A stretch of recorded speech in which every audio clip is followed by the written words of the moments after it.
नमस्कार, मी शिवानी अरसूळ. आज आपल्या इथे आपली एक पासआउट स्टुडंट आलेली आहे MNVTIची, दिव्या पितळे. वेलकम दिव्या. हाय. तू MNVTIमधनं कुठला कोर्स कंप्लीट केला आहेस? मी MNVTIमधनं ड्रेस डिझाईन आणि मॅन्युफॅक्चरिंग हा कोर्स कंप्लीट केला आहे. 2 वर्षांचा हा कोर्स आहे. सो मी तो कोर्स केला आहे. ओके.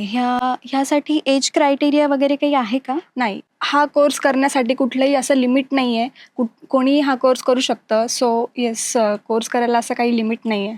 दिव्या, तू सध्या काय करतेस आणि कुठे करतेस?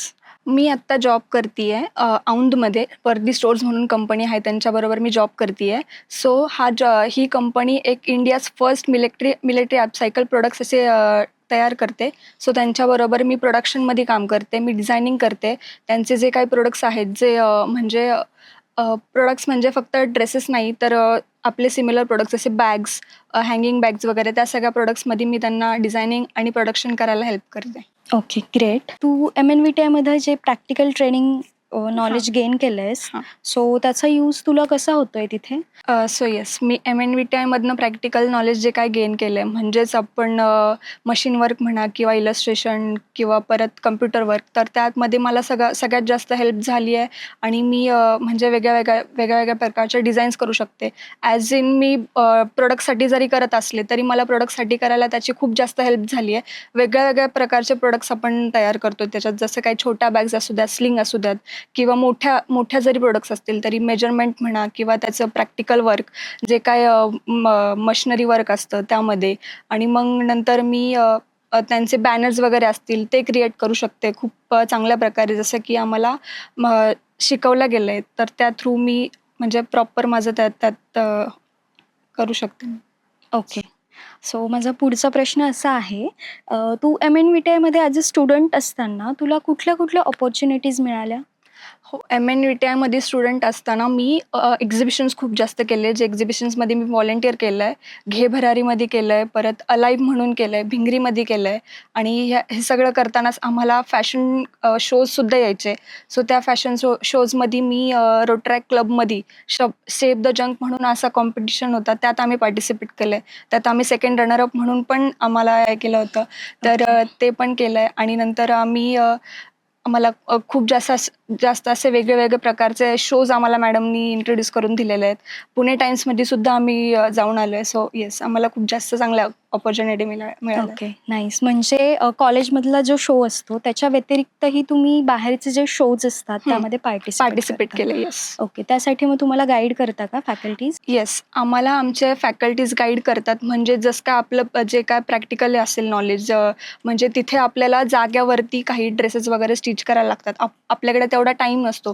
ते टाईम लिमिट असतं. त्या टाईम लिमिटमध्ये आपण आपलं काम कसं करायचं किंवा त्या टाईममध्ये आपण एखादा कॉस्ट्यूम तयार करायचा असतो. तो कॉस्ट्यूम तयार करून आपल्याला तो रॅम्पवर दाखवायचा असतो. तर रॅम्पवर दाखवताना सुद्धा आपल्याला त्यात सांगायचं असतं की त्याचं काय तुम्ही वर्क केलंय किंवा काय तुम्ही ह्याचं म्हणजे काय म्हणतात त्याला, कुठल्या गोष्टी कुठल्या गोष्टी यूज केल्या आहेत. म्हणजे ऑन दी स्पॉट तुम्हाला सगळं टास्क दिला जातो.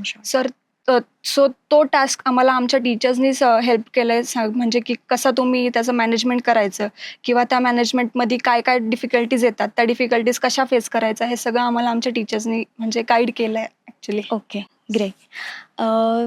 तू ॲज अ स्टुडंट असताना तुझा काही एक्सपिरियन्स शेअर करू शकते, म्हणजे आठवणीत असलेला? येस, ॲज अ स्टुडंट असताना म्हणजे आमचा फॅशन शो होता.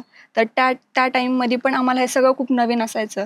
तर नवीन म्हणजे एकदमच नवीन होतं की आम्हाला मूड बोर्ड्स तयार करायचे होते, की डिजिटल वर्क करायचं होतं, आम्हाला हँड एम्ब्रॉयडरी करायची होती, परत ड्रेस डिझाईन्स करायचे होते, त्याचं परत आम्हाला ड्राफ्टिंग करायचं होतं.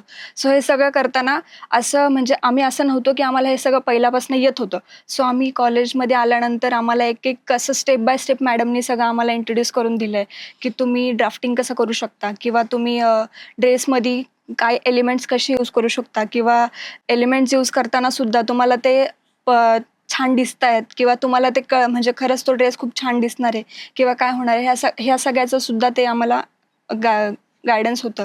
सो म्हणून ह्या सगळ्या ज्या एक्सपिरियन्स आहेत त्या मी म्हणजे खूप जास्त हे केलंय. ओके, म्हणजे बेसिकपासून शिकवलं. येस.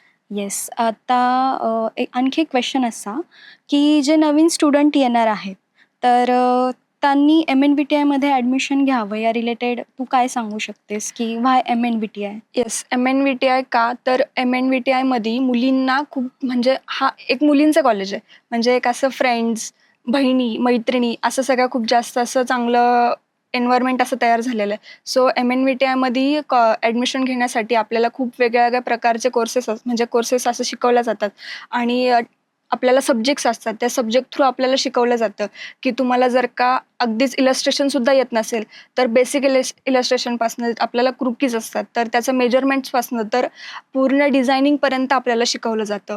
परत डिजिटलीसुद्धा तुम्हाला जर का म्हणजे अगदीच तुम्हाला कॉम्प्युटरसुद्धा यूज करता येत नसेल, तर ते सुद्धा नॉलेज आपल्याला पूर्ण स्टार्टिंगपासून दिलं जातं. जे की आपण नंतर पुढे जात ते आपल्याला खूप जास्त चांगलं मिळतं. मग परत नंतर आपल्याला एम्ब्रॉयडरी असू शकते. एम्ब्रॉयडरी पण खूप बेसिकपासून चालू होते, जे आपण पुढे जाऊन एकदम आरी वर्कमध्ये किंवा त्या सगळ्या गोष्टींमध्ये कन्व्हर्ट करू शकतो. So yes, okay. ॲडमिशनसाठी तर येस बेस्ट. ओके. सो तुझ्यात कुठल्या गोष्टी डेव्हलप झाल्या? माझ्यामध्ये मला माझं कम्युनिकेशन स्किल डेव्हलप झालं आहे. मला माझं मॅनेजमेंट स्किल जास्त डेव्हलप झालं आहे, की मी काही गोष्टी मॅनेज करू शकते किंवा माझं प्रोडक्शन मी ज्या कंपनीमध्ये आत्ता काम करते त्यात मला प्रोडक्शन बघायला लागतं. तर त्या प्रोडक्शनमध्ये मी सगळं मॅनेज कसं करायचं किंवा प्रत्येक बरोबर काम करताना त्यांच्यासोबत बोलणं किंवा त्यांच्यासोबत राहणं, त्यांना काही गोष्टी समजून सांगणं किंवा त्यांच्याबरोबर आपला एक बॉन्ड तयार करणं, ते कसं तर मग मी हे सगळं आमच्या मॅमकडून सगळं शिकली आहे. Okay, okay. सो MNVTIबद्दल तू एका वाक्यात काय सांगू शकशील? MNVTIबद्दल एका वाक्यात सांगणार म्हणजे इमॅजिनरी म्हणजे कसं, की तुम्ही जे काय तुमच्या मनात इमॅजिन केलं ॲज अ फॅशन डिझायनर, तुम्ही कसं फॅशन डिझायनर म्हणून ग्रो करणार, तर हे सगळं इथे आहे. तुम्ही अगदीच ड्रेसेस तुमच्या मनासारखे ड्रेसेस कसे तयार होतात किंवा तुम्हाला जसे ड्रेसेस पाहिजेत तसे ड्रेसेस तुम्हाला कसे तयार करायचे आहेत, त्याचं तुम्ही टेक्निकल नॉलेज म्हणा किंवा इलस्ट्रेशन नॉलेज म्हणा किंवा बेसिक नॉलेज म्हणा, हे सगळं इथे असं आपल्याला सुरुवातीपासून शिकवलं जातं. सो येस, मला खूप जास्त बेसिकपासनं ते ॲडव्हान्स नॉलेजपर्यंत मी खूप जास्त कॉन्फिडन्स झाले हे सगळं करायला. Okay. Thank you Divya. Yes. तुझ्याशी गप्पा मारून खूप छान वाटलं आणि टीम MNVTI कडनं खूप खूप आभारी आहोत आम्ही Yes. तुझे.